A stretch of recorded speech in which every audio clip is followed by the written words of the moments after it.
Bonjour, nous sommes le 8 mai 2020 et nous sommes dans l'une des dernières vidéos de notre série de dialogue œcuménique, j'insiste, nous sommes entre chrétiens, donc entre moi, théologien catholique, Arnaud Dumouche, qui suis belge, et puis Luc, qui est en face, qui va se présenter, qui est un ex-témoin de Jéhovah. Eh bien, bonjour, moi je suis Luc Reboul. Alors c'est vrai, je suis un ex-témoin de Jéhovah, et malgré tout, je défends la théologie des témoins de Jéhovah, ce qui crée une controverse vis-à-vis des ex-témoins qui ne savent pas sur quel pied danser avec moi, si je suis tiède, si je suis sur une chaise ou une autre. Le but n'est pas, comme je l'avais dit dans les premières vidéos, c'est vraiment de défendre toute théologie, qu'elle soit catholique, protestante et autres, et faire des comparaisons entre ces théologies pour voir qui a raison ou tort, mais en tout cas pour amener nos recherches et pour pouvoir que les personnes puissent faire leurs propres idées. Voilà. Alors je sais que certains ont protesté en disant mais les témoins de Jéhovah ne sont pas des chrétiens puisqu'ils ne croient pas que Jésus-Christ est Dieu. Moi je répondrais oui, ils ne sont pas des chrétiens sous ce rapport-là, mais ils ont comme maître Jésus.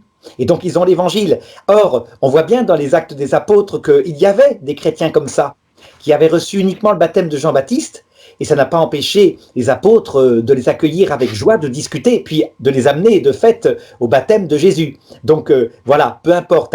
L'œcuménisme se distingue du dialogue interreligieux, par exemple avec les musulmans, qui eux ne sont pas des chrétiens, ils ont comme maître le Coran et Mohammed, mais l'œcuménisme c'est dès qu'on a comme base l'évangile. Par exemple, moi je rangerais aussi, c'est peut-être exagéré, mais je crois que je rangerais les Mormons parmi les chrétiens. Parce que même s'ils ont le livre après qui est sorti des Mormons, c'est un livre qui commente l'évangile. Voilà, bon, c'est que chacun se fasse une opinion. Alors le thème d'aujourd'hui, c'est le nom de Jéhovah ou de Yahvé. Quel est le vrai nom? Et est-ce que c'est quelque chose d'important? Alors, je vais commencer et puis Luc après expliquera pourquoi les témoins de Jéhovah ont pris Jéhovah comme nom. En fait, pour bien comprendre, dans le texte hébreu de la Bible, Dieu révèle à Moïse son nom qui veut dire, en hébreu, « je suis celui qui est ». Autrement dit, je suis éternel, je suis l'être même, je n'ai pas commencé d'exister, etc. C'est un nom très important dans sa signification théologique. Ça a été mis par écrit. À quelle époque? Bien, certains disent, pas par Moïse, mais au moment de l'exil à Babylone. Pour ma part, je dis qu'il y a quand même des sources qui, quelquefois, ont dû être repris dans des documents qui dataient de l'époque de Moïse. C'est une opinion. En tout cas, je vais pas. Ça a été mis en forme, d'accord, ça a été mis en forme à l'époque de l'exil.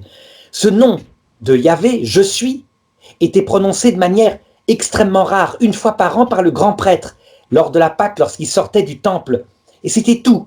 Mais attention, dans le langage juif habituel, quand on disait je suis quelqu'un qui va faire ceci, on employait l'expression je suis, mais pas avec le sens sacré. Le problème maintenant, c'est qu'à un moment donné, cette expression qui était bien connue à l'époque de Jésus, puisque Jésus dit à un moment donné, si vous ne croyez pas que je suis, vous n'entrerez pas dans le royaume des cieux. Et ils comprennent bien, qui es-tu? Parce que c'est ambigu, ça peut vouloir dire que je suis, par exemple, le Messie. Mais il a dit que je suis. Et lui répond, depuis le commencement, ce que je vous ai dit. Avant qu'Abraham existât, je suis. C'est très net. Donc ça s'employait en hébreu, en langue courante. Le problème, c'est qu'après, en 70, il y a eu la destruction du temple. En 135, le peuple hébreu, le peuple juif, a été déporté dans le monde entier par l'Empire romain qui ne voulait plus des séditions qui venaient sans arrêt depuis les restes d'Israël, si on peut dire. Et la langue a évolué. Et petit à petit, les juifs se sont mis à parler non plus l'hébreu, mais le yiddish, dans les juifs, en tout cas d'Allemagne, de Pologne, etc. Et puis, dans ce qui concerne les juifs séfarades, plutôt d'Espagne, aussi d'Afrique du Nord, ils se sont mis à parler l'araméen, on peut dire, et puis l'arabe, des choses comme ça. Donc c'était compliqué. Résultat, quand en 1948 la langue a été recréée, eh bien on a été dans la même situation exactement que quand on essaye de redonner l'accent latin, quand on apprend le latin en classe, avec une langue morte. Donc qu'est-ce qu'on fait? On a des traces, évidemment, par exemple, faut-il dire Peccaci, parce que ça s'écrit avec 2 C en latin, ou faut-il dire Peccassi ou Peccaki? On ne sait pas. Alors on s'est fondé, certains se sont fondés sur l'église qui avait gardé le latin, qui dit Peccacci, et puis en italien on dit aussi comme ça, et d'autres ont dit non, il faut dire Peccazzi. Enfin, c'est compliqué. Résultat, comme il n'y a pas de voyelles dans les textes hébreux, eh bien, à un moment donné, les chrétiens au 19e siècle disaient Jéhovah. Il y a des textes traduits de la Bible, effectivement, au 19e siècle, où on voit marqué textuellement Jéhovah, ça veut dire qu'on a rajouté les voyelles d'Elohim, Elohim c'est le Tout-Puissant, dans le tétragramme qui est que des consonnes. Donc, Yahvé, enfin, il faut prendre les consonnes du mot Yahvé. Et ça donne Elohim, Jéhovah, enfin, ça correspond à peu près, il y a eu des changements. Et puis, petit à petit, il y a eu des historiens qui ont dit, non, ça devait se prononcer d'après les Juifs, Yahvé. Moi, je vais te dire, en réalité, j'en sais pas grand-chose. À la rigueur, on écrirait, mon nom est je suis, donc on le traduirait en français, ça serait très bien, et on pourrait dire je suis Adi, ça voudrait dire Dieu. Bref, pour moi, en tant que catholique, je dirais c'est parfaitement secondaire. Ce qui compte, c'est de comprendre la signification de cette révélation. Dieu a révélé pour la première fois qu'il n'était pas un petit Dieu, alors que Abraham pensait qu'il était le Dieu d'Abraham, d'Isaac, Jacob, mais ça veut dire un Dieu de famille, comme il y avait d'autres dieux de famille. Non, avec Moïse, il dit « Je suis », donc l'Éternel, celui qui a créé tous les autres dieux. Ça veut dire les anges, les démons, etc., et les hommes. Voilà un petit peu pour moi l'important. À toi. Pour toi, ce nom, il est important ou une imposture? Que ce soit Yahvé, Jéhovah ou... Pas une imposture, je dirais simplement que c'est devenu une séparation entre les deux cultes. Les témoins de Jéhovah en ont fait l'étendard, puisqu'ils portent le nom même de témoins de Jéhovah, alors que c'est, etc. Mais après tout, les deux sont peut-être valables. Donc simplement, c'est un peu comme, tu sais, parfois un mot, on dit plus un vieillard, on dit une personne âgée, ça marque les gens. Ou alors communier dans la main ou dans la bouche, ça marque ton parti. Ben, c'est un peu ça. Mais en tant que tel, au point de vue purement exégétique, je dirais, moi je suis très souple. Ce qui compte, c'est que ça veut dire en français « je suis ». Oui, ben on partage le même point de vue. Alors c'est vrai que moi, vis-à-vis des internautes, pour qu'ils aient une approche à savoir pourquoi l'organisation insiste tant sur la notion du nom de Jéhovah, je vais commenter une petite histoire. Un jour, tu sais, c'est un homme qui apprend que près de chez lui, il y a un vernissage et il décide de se rendre dans cette galerie d'art. Là, il reste émerveillé devant tant de tableaux de différents peintres, plus beaux les uns que les autres. Puis à un moment donné, il admire un tableau particulier qui va le toucher, ça parle de la création du monde. Mais il ne voit pas concrètement le nom du peintre qui est inscrit sur ce tableau. Donc il fait demander le responsable de la galerie, et celui-ci, une fois arrivé, l'homme lui dit « Ce tableau, qui est superbe, je vois bien qu'il y a quelque chose, comme s'il y avait une inscription, mais on dirait que ça a été gratté. » Et là, le responsable de la galerie va lui répondre que le nom n'est pas prononçable, et du coup, ils ont préféré l'enlever. Donc on se constate aujourd'hui, ce qui pourrait être arrivé à l'époque, comme pourraient le penser les zététiciens, par exemple, que du fait qu'il n'y ait pas d'auteur sur ce tableau, ça serait simplement le hasard d'un ensemble de molécules de couleurs projetées qui auraient pris forme et formé ce magnifique, exceptionnel paysage à la façon de Darwin. Pareillement aujourd'hui, il faut rendre à Dieu ce qui lui appartient, et si tu veux, dans la lettre d'Isaïe, chapitre 42, verset 8, alors derrière la Bible de Crampon, de 1905, il disait « Je suis Jéhovah, c'est là mon nom », d'accord ? Et on le voit dans la traduction du Monde Nouveau, mais si je prends par exemple la Bible chez vous catholique, du cardinal Liénard, il est dit « Je suis Yahvé, c'est là mon nom ». Donc c'est un petit peu, si tu veux, l'organisation a fonctionné un petit peu comme pour ce tableau, c'est-à-dire que ce nom, ça voudrait dire que s'il n'y a pas d'auteur, il n'y a pas de création dans la Genèse. Et tout ça, ça serait dû à du hasard, que nous sommes là, des molécules d'ADN qui auraient été projetées comme ça, et qui auraient pris forme et donné ce que l'on est. Donc c'est pour ça que pourquoi ils se sont inspirés de ce nom, parce que c'est pas les témoins de Jéhovah en eux-mêmes qui ont dit tiens on va créer un nom, tiens on va construire ce nom-là. Non, c'était un nom Jéhovah qui existait comme tu l'as dit. Alors c'est vrai que dans un certain temps il a été pris sous une apparence scientifique, il a été contesté de façon historique et théologique, et puis après il a fini par tomber dans l'oubli. Sa transcription, c'est vrai que c'est à partir du 19e siècle par les spécialistes de travaux, donc il y avait un linguistique allemand qui l'a remplacé par la transcription de Yahvé. L'abbé Crampon lui a considéré qu'il gardait de toute manière ce nom de Jéhovah, et il a été repris aussi par d'autres qui l'ont suivi, l'abbé. Oui.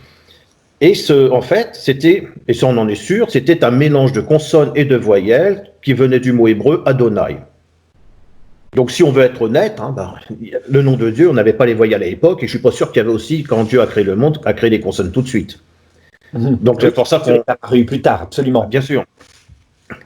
Donc, est-ce que c'est important d'avoir ce nom ou une imposture? Mais pourquoi le nom de Dieu, dans ce cas-là, n'est-il pas le même dans les différentes versions? Dieu s'appelle par exemple Seigneur, l'Éternel, Hachem chez les Juifs, Yahvé par exemple pour le catholicisme, ou Jéhovah. Alors est-ce qu'ils auraient la même équivalence? Eh bien, pour répondre à cette question, il nous faut déjà nous souvenir qu'à la Bible, à l'origine, elle n'a pas été écrite en français. Donc on voit bien que Jéhovah a été francisé. Son orthographe et sa prononciation peut varier en fonction des différents pays. Si tu discutes avec un Allemand, il dit pas Jéhovah, il dit Jéhovah. Oui, Si tu veux voir comment c'est écrit au Portugal, le nom de Jéhovah, il est différent de l'écriture française.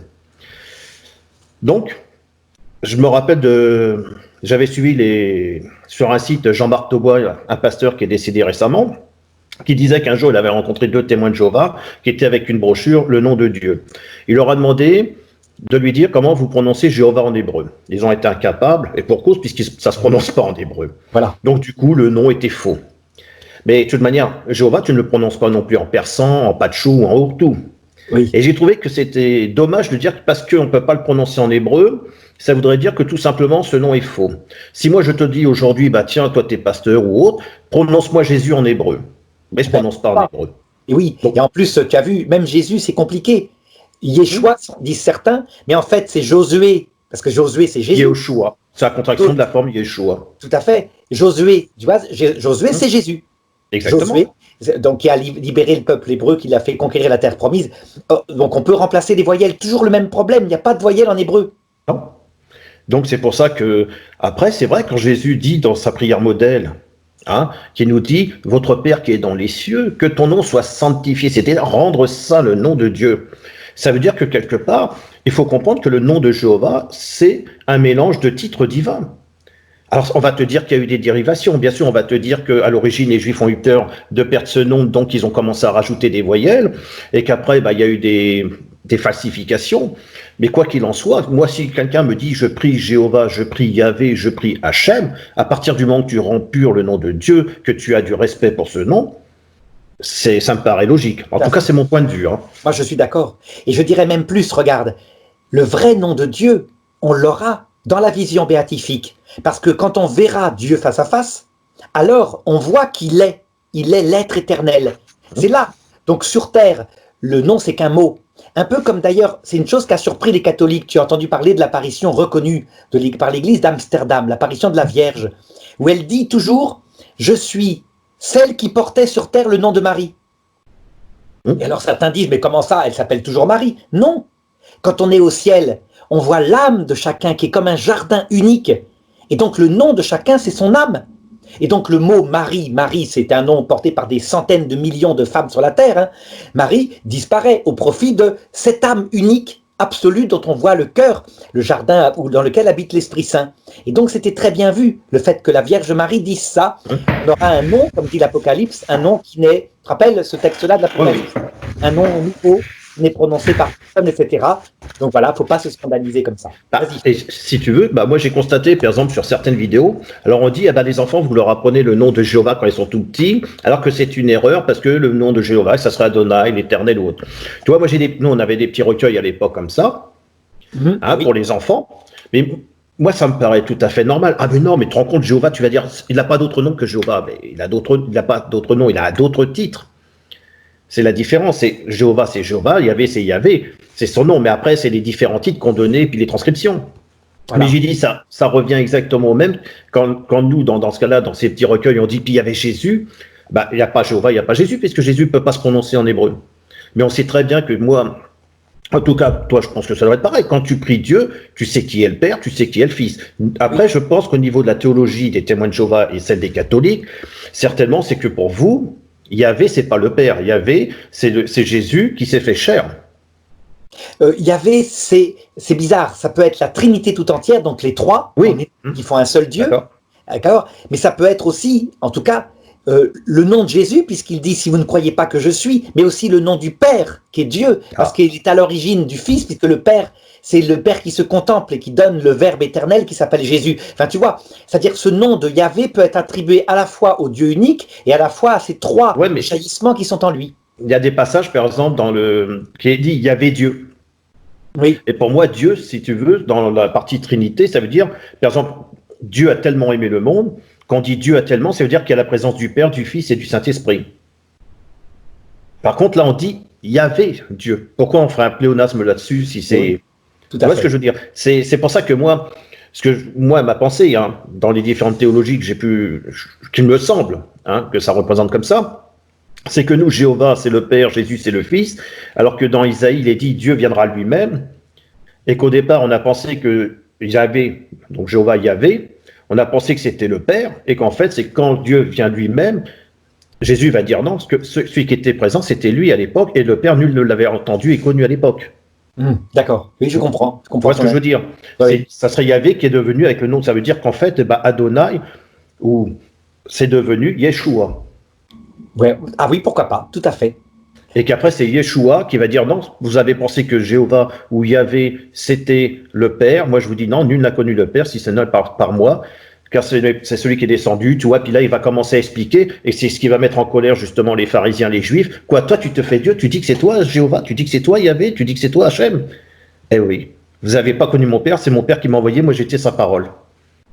Bon, ça, après, ça reste Tout à fait. dans mon idée. Mais c'est pour ça que... Oui. C'était pour ça que pour moi, c'est pas une imposture de dire le nom de Jéhovah. Alors, t'en as qui vont. Je sais, j'ai eu des commentaires, oui, alors c'est satanique, c'est. Non, le nom de Dieu, de toute manière, dès le départ, il a toujours été repris par les satanismes. Oui, oui, et ça c'est exagéré évidemment. Donc pour moi, je crois qu'on là-dessus on partage l'avis que c'est quelque chose. Il n'y a pas de polémique là-dessus, que chacun traduise à sa façon. On a nous-mêmes utilisé comme catholique Jéhovah. Tu as bien cité la Bible en question du 19e siècle, donc voilà. Je crois que ça me dérange absolument pas. Bon, moi j'avais demandé à l'époque à un frère, mais alors pourquoi si Yahvé c'est son vrai nom, pourquoi Jéhovah? Il m'a dit, est-ce que les catholiques utilisent le nom de Yahvé? Jamais. Jamais, tout à fait. C'est peut-être pour ça que c'est dommage aussi, parce que ça, quand on dit Dieu, après Dieu, ça laisse un mystère de qui il est, quoi, réellement. Par respect pour les Juifs, dans la liturgie, effectivement, ouais, mais vous êtes Dieu et non plus Yahvé. Évidemment, c'est traduit par Yahvé dans les Bibles catholiques, mais dans la liturgie, on dit Dieu maintenant, puisque les Juifs ne prononcent pas ce nom éternel. Merci. De toute manière, pour le prononcer, ça serait difficile, puisque personne ne connaît réellement ce nom-là. Personne ne sait comment ça se prononçait. Voilà. Merci beaucoup. Ah bah, je t'en prie. C'était clair, c'était précis. Voilà. Et bien, je poste ça aujourd'hui. Merci. Okay. À bientôt, à la prochaine fois. À bientôt, merci. À la prochaine fois.